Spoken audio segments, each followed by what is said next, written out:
Hi, my name is Kristina, and this week is Halloween. I am so excited because I get to play with Halloween makeup, and I'm about to show you in a minute. I'm sure you've already gone to the store with a really cool costume idea, but then you saw how much the accessories and prosthetics and face makeup even cost. But really, you can make it at home for probably half the price, and I bet you already have most of the supplies. A few of the things you probably are going to have to buy, though, would include liquid latex. It's about $10 for a pint of it. And you're barely even going to put a dent in this. Next up is toilet paper. You heard me, TP, on your face. Well, wherever you're going to put this prosthetic at. But for today, I'm going to put it on my face just so I can explain stuff to you and you can see how cool and simple it is to make. Alright, everything else that you're going to need, I'm going to kind of explain throughout so you can see the options because you don't have to do it the exact same way that I do. I just want you to know the basics of it. To start with, put down something as a barrier between you and the surface you're working with. Liquid latex sticks to everything and you really don't want it on your table. Along with that, you don't want it on your shirt or in your hair. So wear a junk shirt and make sure to have your hair pulled up and away from your face because I'm telling you, liquid latex and your hair are not friends. To start with, you're going to use a lotion, any kind of lotion. Put it on a surface that you're going to be working with. This is going to go on my cheek.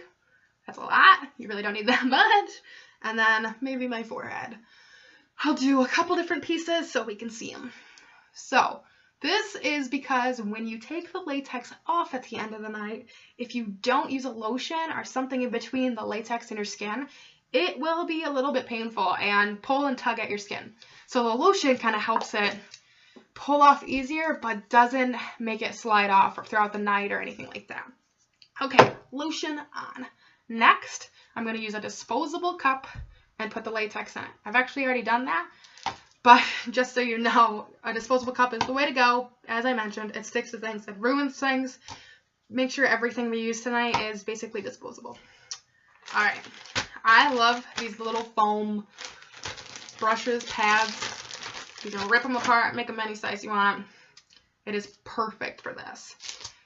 What you're going to do is stick this in the very cold latex and start brushing away.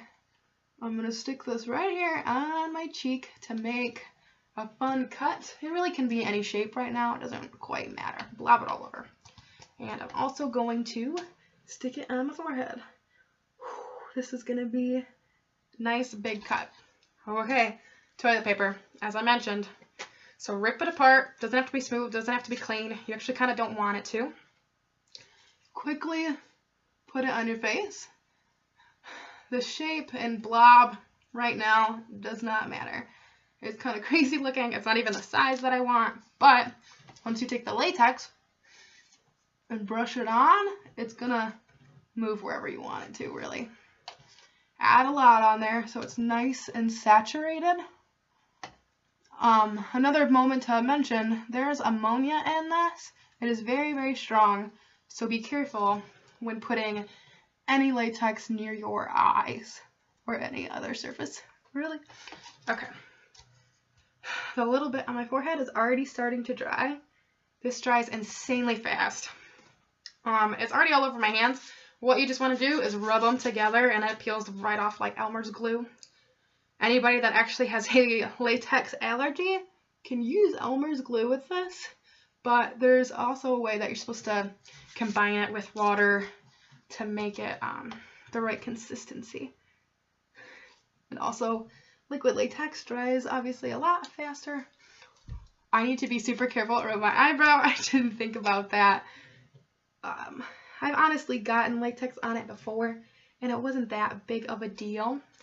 But depending on how much you use and how fast you decide to peel it off, that could be bad.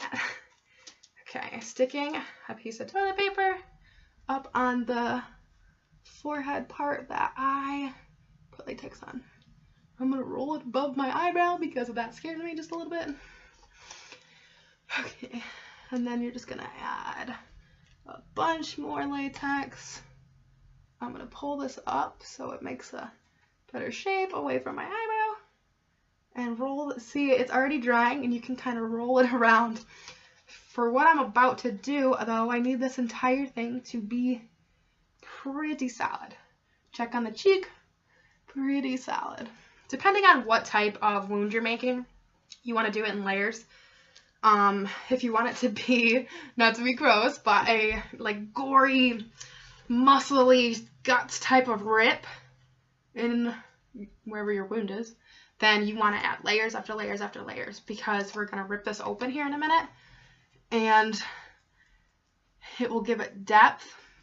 If you're only doing like a cut, then you don't have to do that many layers. You can get away with 1 or 2. I at least would do 2. I feel like I've always done 2, just out of making sure it's secure.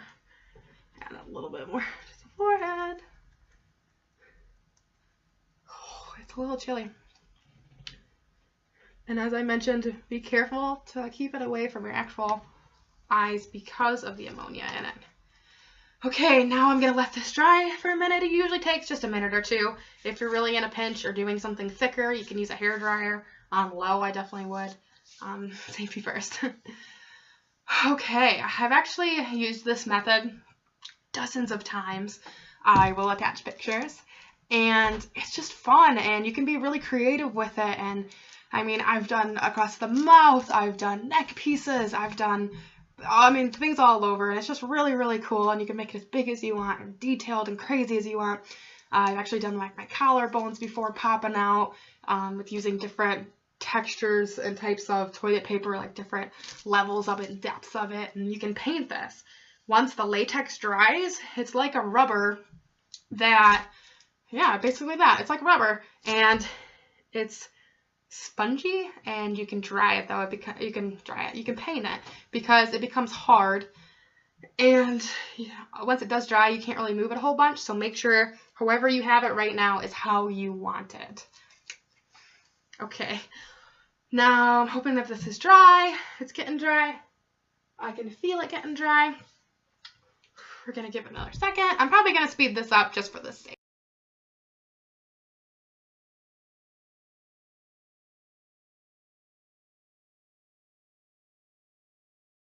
Okay, now that it's getting dry, it's almost dry, I'm just going to take another minute to show. While you're waiting, you can just take some simple makeup, whatever you have laying around, don't overthink it. And depending on what your costume is, you can make this a moment to catch up and make yourself look like a zombie or do whatever you need to do. I'm, just for sake of the video, going just to add some green and purple. I can be a zombie in seconds.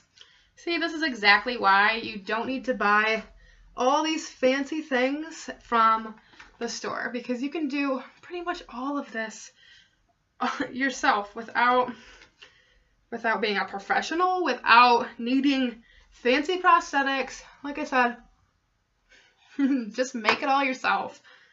It's super easy. Okay, I think we should add that's a lot of red. All right, commit. Ah! Okay. Still cool. Don't matter to me. The zombie can be any color. The undead. Actually, this doesn't even look much of a zombie anymore. I think it's just kind of gore. I'll add some blood all over.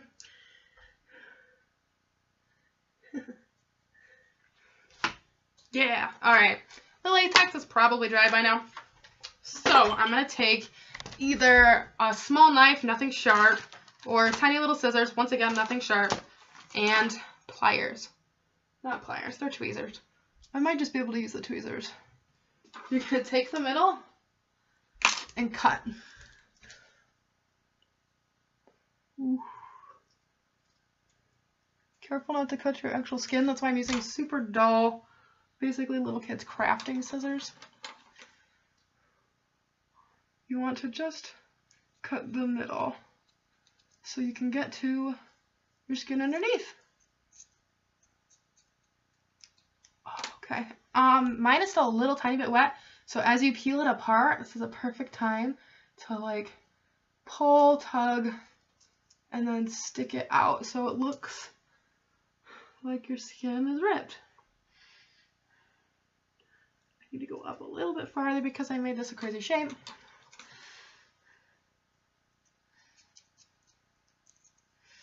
Yeah, perfect.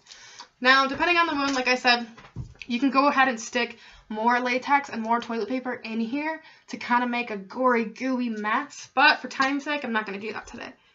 But yeah, you just add layers on the inside to make it look like muscle, make it look gross. This one's tough. I did too many layers in this one. Not too many, but makes it tricky to get to the middle. Okay, it's coming. Awesome. So now, like I said, cut carefully and then pull it away from your face. Awesome. Okay. Next, if you're a female, you most likely already own this. If you're a male, borrow your wife's. You're going to need some type of foundation that is close to the color of your skin. Liquid foundation is usually best. Then you want to start covering up the latex on the outside so it looks like it's still the same color of your skin. If you're going for like crazy zombie colors anyways, it won't really matter. But you kind of just want a good base, a good foundation to stick to this so it doesn't look like crazy bright white latex. It doesn't have to be perfect. We're going to be adding either paint or makeup. That's an option you have. You can use acrylic paint. You can use the store's cheap little 99-cent tubes of makeup, you know, cream makeup. Or you can use your regular makeup. I've used my personal eyeliner many, many times. And it works great. It's just whatever your preference, whatever you have on hand, really, it will work. Okay, now this is the fun part. Take your super cheap paintbrush and whatever your paint or makeup of choice is. I'm going to start with black real quick. I'm going to put it on my hand. Dab it around. You're not going to want to use a lot of black, but it's just to get inside of these little crevices to give it depth. That way, when you add the red or whatever color you're doing on the inside, it's not just solid flat red. You know, give it some depth. So I usually try to go run around all these little inside corners, some more than others, just so it's not perfectly even, but okay. Then I'm going to glob some because this is nice, thick, pasty stuff that I am a fan of because you kind of want it to look wet still. Oh, right in there. Okay, we're getting there, we're getting there. Just going to wipe that off so I don't make a mess. Next is the blood usually, but I'm going to use a little bit of paint first because the blood dries. Fake blood, it dries pretty fast. And before you know it, it looks brown, it looks dry, it looks kind of strange. So I'm going to take just a little bit of this red acrylic paint. Like I said, you can use makeup, you can use that toothpaste stuff from the store. It's really not a big deal. I'm going to dab a little bit on my hand because that's kind of my go-to spot. You can use the same brush you did before. Oh, this is the perfect blood red color. Oh, now this, honestly, you can get sloppy with it. It's fine. You don't really want it to be all that perfect. See, if I had though, if I would have done the layers inside of this, you would have seen crazy depth like there normally is, like I normally do. Okay, fill it in. Get some on the outside of where your crazy ripped skin is. Keep in mind, like I said, this is just the paint. This isn't the actual blood itself yet. It's just to give it a base. The blood itself, you can go crazy with because it really doesn't matter. You can pour it all over you and it will look cool. So I'm going to take another one of the disposable cups, get some of this blood, or you can use a little tube, but I'm probably going to use a lot, so I like to pour it on in there. That is awesome and perfect. Whew. Okay. I'm going to use another one of these sponge brushes to start with because it's just easier to get a large amount. Cover one area. Oh, this is awesome. Then dab a little bit on the outside because you want it to look splattered, messy, blobbed on. because I have makeup there, I'm going to dab a little bit on, well, I'll wait and dab a little bit under my nose at the very, very end. Blob it. See, it doesn't have to be perfect. You can make it as messy as you want, and it still works. It's awesome. All right, a little bit under the nose, just to make it go together. And then make it drip. You want it to look real. And like I said, it dries fast. So add a lot of extra. I want it to drip. Yeah. See, this already looks so much better than what you would have bought at the store. Now you are a zombie, you are gory, you are whatever you want it to be. You don't have to buy the expensive stuff at the Halloween store. You can make it yourself with just a few cheap items at home. It can look as gory and crazy as in depth as this one being probably my favorite. And your options are limitless. Honestly, you can make it as gory and crazy as you want once you get these basics down. Happy Halloween.